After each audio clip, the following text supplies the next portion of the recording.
Hello, my name is Gil Davis, and this is my occupational research report for business communications over the financial advisor position. Here is my occupation research report over the financial advisor.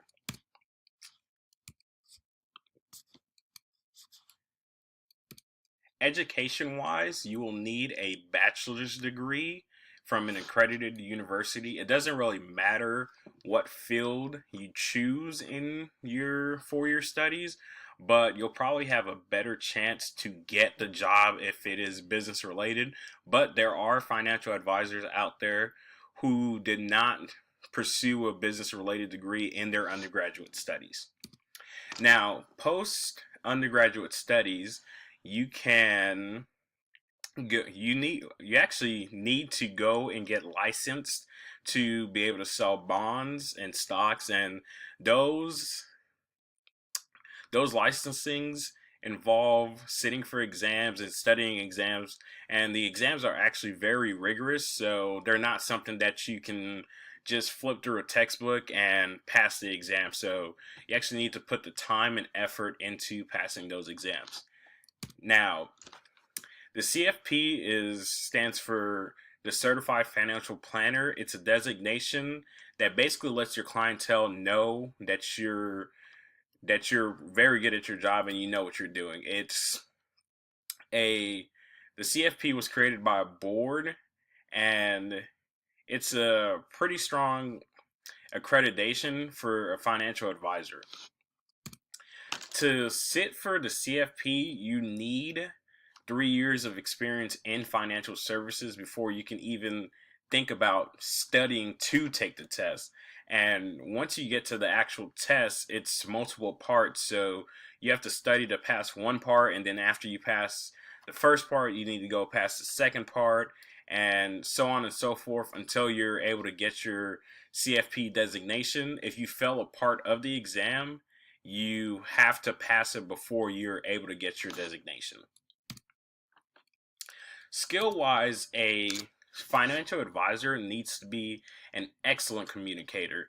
This is because you are dealing with people and you're dealing with people's money. You do not want miscommunication when handling somebody's money, because that can get very ugly very fast. Once again, you need very good people skills. Here are interpersonal and listening skills. I know listening skills are probably very important, because if somebody explains to you what they want to do and you mishear what they said and you go do what you think they thought, then if the outcome turns out to be a negative one, the person could be very upset, and they could even pursue legal action if the situation allows it. So, like I said, it could get very ugly very fast. You need to be able to network with people, because your salary as a CFP is really almost commission based. So you're making a lot of your money off of selling financial services and selling yourself to the clientele. So if you don't have any clients, you're not going to be making any money. And you also need to be able to establish these relationships to help grow your business, because you don't want to stagnate in your clientele, because you never know if somebody may pass away, somebody may just go, "Hey, financially I'm not able to financially have somebody advising me on my money. I can't afford that." So they might drop as one of your clients. So you need to be able to network and establish more clientele. Research and analytical skills are very important, because you need to be able to research and analyze the markets and understand what the markets are doing so you can best provide the financial services to your clients. You need to be able to negotiate and influence people, because once again, you have to sell yourself to the customer. So you need to be able to, if a client is leaning towards one way, but you think they should lean another way, which would best help them, you need those influencing skills to be able to get them to look at your side and eventually choose your side. You must have the ability to work in a team. Once again, the financial advisor is all about working with people. So honestly, you're with a client, you're on a team with that client, and you are just handling their finances. And then there are other situations where you could be working in a team of financial advisors on a really big client, and you need that ability to make good team decisions. As a financial advisor, Edward Jones says that you will deliver personalized investment solutions to your clients. You will need to meet with your clients, and you need to solicit new clients to help grow your business. The salary numbers for a CFP vary.